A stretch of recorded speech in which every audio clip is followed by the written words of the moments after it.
All right, I got a fascinating little game for you today. This is between Yevon and Delial in the some number chat tournament. I can find out. It's very important. I'm going to guess 20. I am incorrect. It was 17. Terrible guess. Anyway, Delial's going to win this game. I won't try to hide that. Yevon has a pretty shaky hand, as you might notice on the blue side. Delial is on the red side. He starts with a very strong corner. I should mention plus wall is not on. So we're same plus combo. And thus, 6168 does not address this corner. Yevon has no direct way to address it. He has no setups that I see. This is a very difficult corner to address. And I think there are 3 points in this game you could argue Yevon lost the game. But basically none of them do I blame him for, because one of them is this point. After this starter, this is just a very, very difficult position to play, I think. Probably worth mentioning, there are a few ways to try to save this game, but I think if we look at the hands, it'll become clear what the best ideas are. Delial has a hand that is clearly more powerful up-down, 8-3-8-1, 8-3-7-4. Yevon has a hand that is clearly more powerful side-to-side. All the 8s are side-to-side.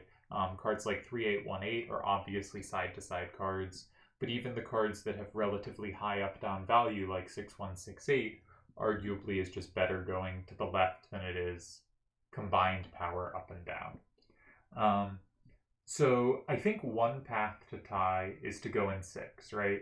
And a distant side move can kind of direct the game into an up-down or side-to-side format, and going in 6 guarantees there will be side-to-side play.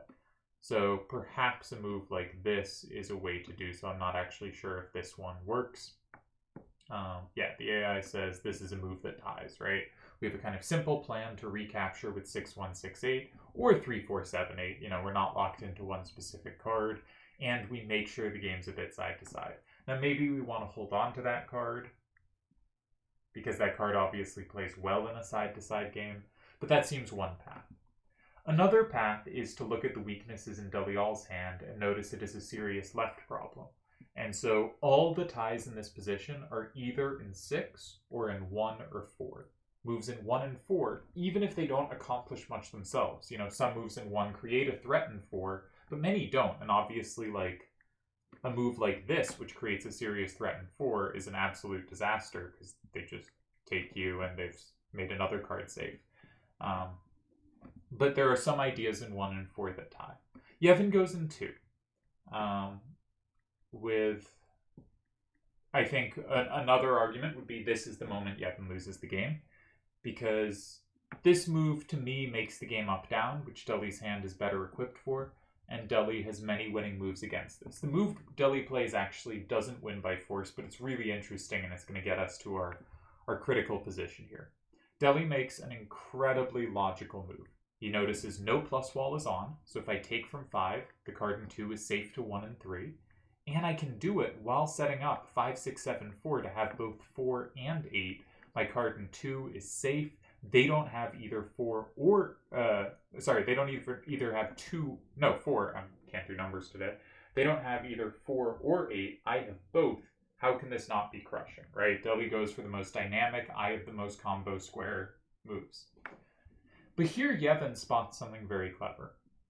And Yevon does miss the lone tie here, but he comes really close. He sees the exact right idea. Because this position is horrible. And a move like this, which is kind of grabbing safety where you can, is just going to get destroyed on the up-down nature of the game, right? You're just going to get absolutely crushed by these up-down cards. And so a move like this loses very trivially. And the only way you're going to find something, also if you do something like here, again, he just takes you and the game's over. There's one idea to complicate. Yevon spots it. The idea is to put this card here, setting up 7-8-3-3 for both 8 and 6. The problem is, you can't really do this immediately. And it is just about strong enough that you cover 8, right? If Deli blocks 8, he doesn't want to block it with something weak to a combo, especially because he can't combo back if he uses this card, because it's his combo back card. So he's got to use one of his up-down cards, and that just about isn't enough.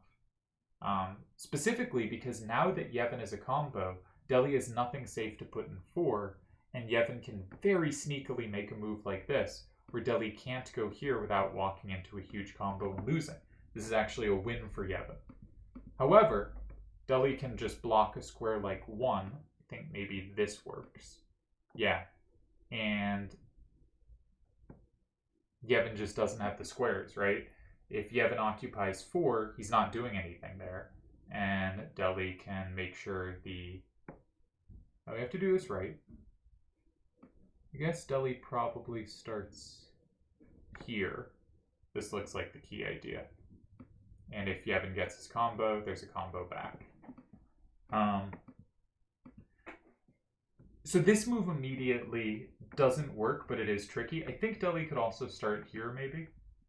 Because if Yevon combos, Deli again has this back, and the 8-3, 8-1 is going to sweep up and down. So there are a couple ways to win there. So Yevon doesn't go for it immediately. What he needs to do is set it up so this combo, right, his combos in 6 and 8 combo extra cards.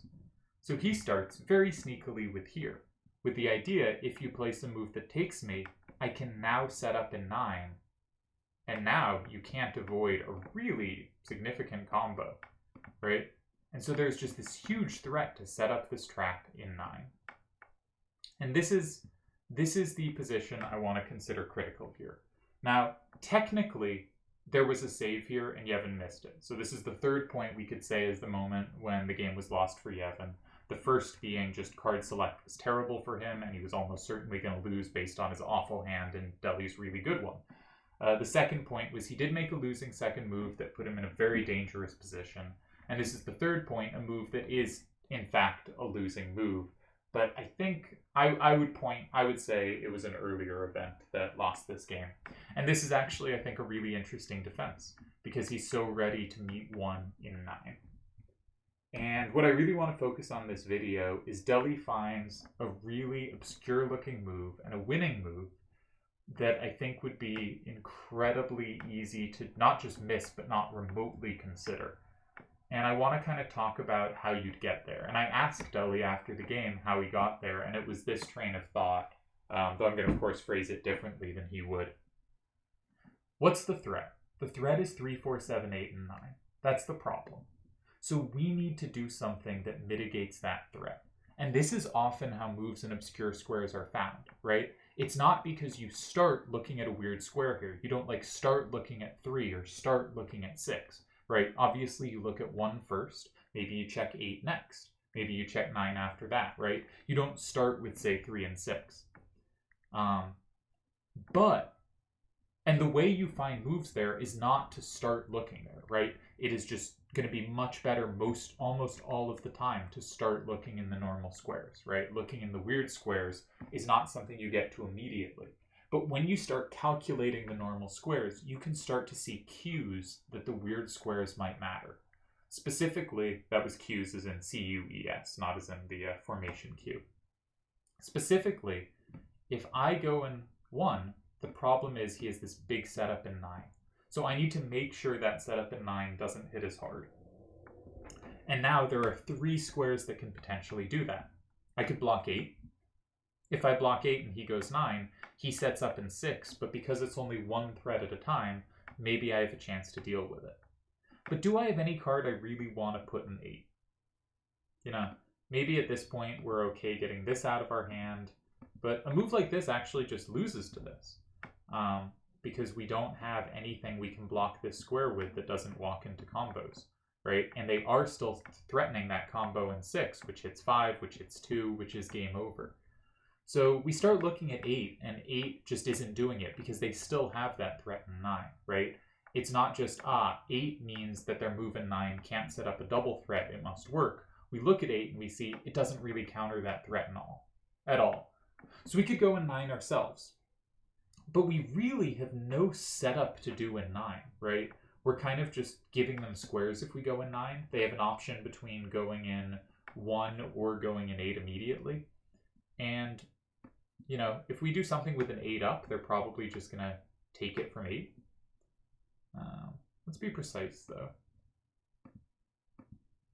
No, I guess you go in 1 first. I'm just having the solver tell me because I didn't look at this line and I don't want to spend time calculating it. Just go in 1. You block 8, presumably keeping your big up down. No, I put the wrong card in 1. This card in 1, right, because we need to flip 2, because 2 is safe. Yeah, that makes sense. Okay. So Yevon's move also creates that threat in 1, which somehow I completely missed, which locks in the card in 2. So Yevon has a serious threat to go in 1, and if you block that threat in 1, he's going in 9. So how do we deal with this? If we go in 9 ourselves, he goes 1, and we have done nothing. But we had a third square we could go in. We can go in 6, 8, or 9. These were the 3 squares that address 9. And Deli finds a fantastic move in 6. This is a few things. First, it makes sure 9 doesn't hit hard. Obviously, now 9 is just ridiculous, right? Doesn't accomplish anything. Specifically, I guess Deli would go here, and that would be the win. Secondly, and you see this in this line, Deli has set up a combo in 3, right? Yevon is a combo in 1. Deli has countered that combo in 1 with a counter in 3, and he has countered the threat in 9 by blocking off the key combo square that kept ruining it, spaced on it. So I think this is like just about the last square you look at, but I also think you can get there by calculating like something you think is the main move and seeing what's the problem, which squares matter there, what's a square he gets combos in, but in every line I check, both if I go 1 immediately, but also like if I go 9 immediately, I never have 6. This is a square that just never works for Deli's cards and often works for Yevon's.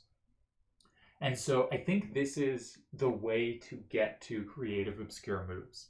Is not that you're from the start looking at the obscure moves, it's that you're looking at the normal moves and letting them teach you about the position, right?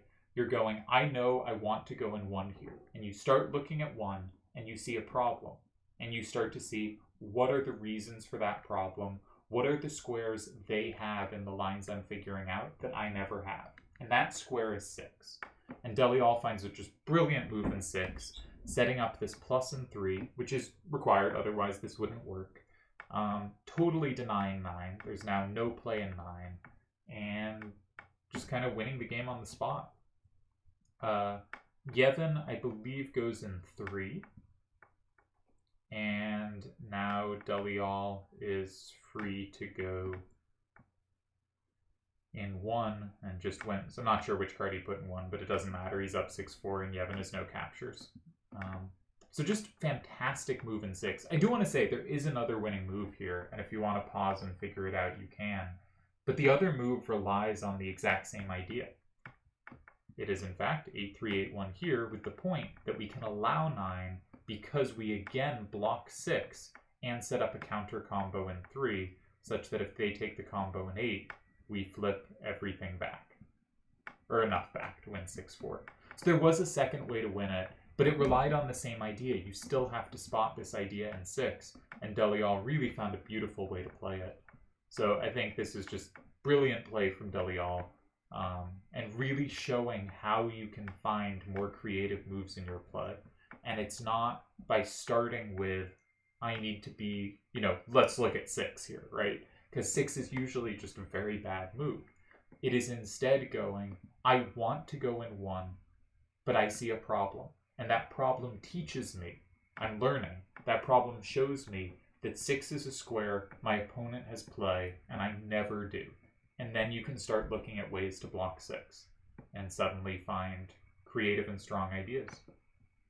And it's really quick to dismiss either of the other cards in 6. It just gives them 3, and you have nothing in return. But this move has obvious power in tons of ways. They just don't have good stuff in 9. They don't have much in 3. We have a counter combo in 3 handling 1. And suddenly it all works, and as soon as you seriously consider it, the move makes so much logical sense. But it's a very hard move to find, and I think really cool that he found it. I'm also really curious when you think this game was lost for Yevon. Is it lost? In practice, obviously the solver can tell us when it is in fact lost. But in practice, I think there's a good argument it was lost here. I think this is just such a difficult random to save, especially against a player of Delial's caliber. Is the game just over here, in practical terms? Was it lost here?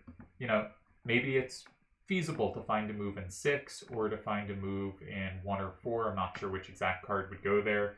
It does look weird to play, but you know, I looked at the solver, and there are solves in 1 and 4 using the fact that Deli has this left weakness. So practically, was this the losing mistake? Or should Yevon have found the tie here, which was quite similar to what he found, but I think shows just how difficult it was to find the right version, which is he had to see this setup with 3, 4, 7, 8, and 9, which he saw. He had to see that he needed to set up extra combo threats, specifically using the fact that a combo on 5 would hit 4, but he had to make it Deli's card that was weak there, right? And this is the one-time idea, with the point that any kind of move in 4 is now met by this much more powerfully, hitting those extra cards. And if Deli doesn't occupy 4, Yevon can occupy it. You know, there's not going to be a move like this here in this position, I don't think. Yeah, you should go in 4, and just about sneaks out a tie. Importantly, created a threat in 4 so we can flip something. And if Deli blocks 4, Yevon goes 9. Yevon has to use exactly 1, 5, 7, 8 here, because if he uses 6, 1, 6, 8, he has no threat in 4, and that's a key point.